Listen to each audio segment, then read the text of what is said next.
आज हम 12th maths का एक बहुत ही इंपॉर्टेंट टॉपिक पढ़ने जा रहे हैं, मैक्सिमा और मिनिमा।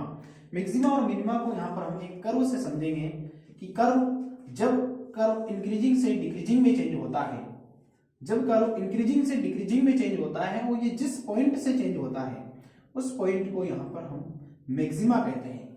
तो इस ए पॉइंट पर फंक्शन इंक्रीजिंग से डिक्रीजिंग में चेंज हुआ, इंक्रीजिंग से डिक्रीजिंग पे चेंज हुआ, तो इस पॉइंट पर जो फंक्शन की वैल्यू है वो मैक्सिमम वैल्यू होगी एफ ऑफ ए। और इस पॉइंट पर F dash X are equal to 0 होगा, इस पॉइंट पर F dash X are equal to 0 होगा। और इससे पहले जो कर्व इंक्रीज कर रहा था, तो इस इंक्रीजिंग में F dash X are greater than 0, और जब कर्व डिक्रीज कर रहा है तो उसमें F dash X is less than 0।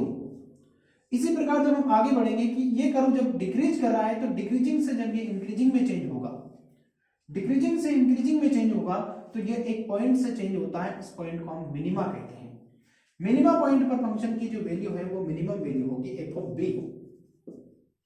तो ये मिनिमा पॉइंट और ये मैक्सिमा पॉइंट, मिनिमा पॉइंट भी यहाँ पर एक क्रिटिकल पॉइंट होगा, इसको भी एक क्रिटिकल पॉइंट कहेंगे, और इस मैक्सिमा पॉइंट को भी यहाँ पर हम एक क्रिटिकल पॉइंट कहेंगे। इस पर भी फंक्शन का डिफरेंशिएशन r इक्वल टू 0 होगा।